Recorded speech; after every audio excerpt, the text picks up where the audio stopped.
ibn Hammam. Al-Harith ibn Hammam narrated. When I embarked on the path of estrangement and poverty distanced me from my peers, the harsh winds of fate blew me far. To Sana'a, Yemen. I entered the city empty-handed, visibly poor. I had no provisions, not even a crumb in my satchel. I wandered its streets like a lost soul, roaming its alleys like a restless bird. I searched everywhere during my mornings and evenings, seeking a generous host to whom I might present my worn-out robe and share my need, or a refined man of letters whose presence would ease my sorrow and whose words would quench my thirst for comfort. Eventually, my journey led me to a spacious gathering place crowded with people and filled with weeping. I entered that dense assembly, curious to know the cause of such sorrow. At the heart of the circle, I saw a man of strange appearance, clad like a traveler, yet with the tone of a mourner. He spoke in eloquent rhymes, striking the ears with sharp admonitions. People of all sorts had surrounded him like a halo around the moon or petals around a fruit. I approached to benefit from his wisdom, hoping to catch a few of his precious words. I heard him say with passionate delivery, "O you, who blindly follows his own pride, you who struts in your ignorance, who rebels in vanity and delights in misguidance, how long will you persist in your sin? How can you relish the pasture of wrongdoing? When will your arrogance end? You challenge your Creator with your disobedience. You flaunt your shameful conduct before the one who knows your inner secrets. You hide from your fellow man, but not from the all-seeing.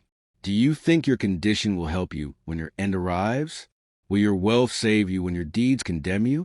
Will your regret be enough when you slip and fall? Will your companions defend you when you're laid in the grave?" Then he continued, "Why not take the path of guidance? Hurry to heal your disease. Break the edge of your aggression, for your soul is your worst enemy. Death is your certain appointment. What have you prepared for it? Gray hair has warned you. What's your excuse? The grave is your resting place. What will you say then? To God is your final return. Who will be your support? How often has life tried to wake you, but you slept on? How many sermons reached you, but you turned away? Signs were clear before you, yet you were blind to them. Truth stood plain, yet you doubted. Death reminded you, but you ignored. You had the chance to care, but you didn't. You prefer storing coins to remembering God. You build mansions while neglecting righteousness. You reject guides who offer you spiritual provision. You chase after the garment you desire more than the eternal reward you could earn. Jewels mean more to you than the prayer times. You value excessive spending more than sincere charity. Colorful platters please you more than sacred scriptures.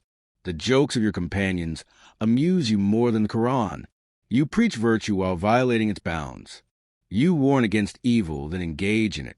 You speak against injustice, yet commit it. You fear people, when God is more deserving of your fear.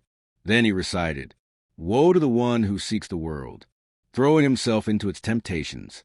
He never awakens from the intoxication of desire, even though a single taste would have sufficed if he only knew." Then he fell silent, calmed his agitation, folded his complaint, and leaned on his staff. When the audience saw that he was about to leave, each person reached into their pocket and offered him money from their generosity, saying, "Use this for your expenses, or share it with your companions."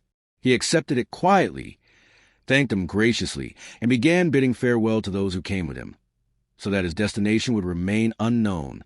He even tried to mislead anyone who might follow him. But I, Al-Harith ibn Hammam, decided to secretly follow him, hiding from his sight, tracking his path unseen. Eventually, he entered a cave, and I waited until he removed his sandals and washed his feet. Then I burst in. I found him sitting with a student, sharing a meal of fine bread, roasted goat, and a jar of wine. I said, "Is this the man we heard preach? Is this your hidden life?"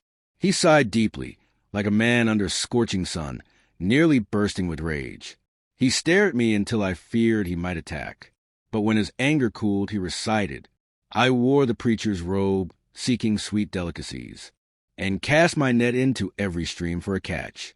I turned my sermons into traps, by which I ensnare the generous and the gullible. Hard times forced me to trick even lions from their dens.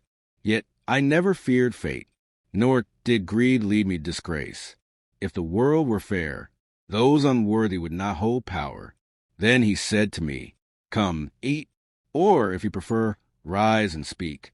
I turned to a student and asked, "By the one you call on for protection, who is this man?"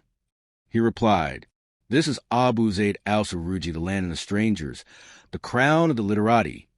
So I turned away, returning from where I came, in utter amazement at what I had seen.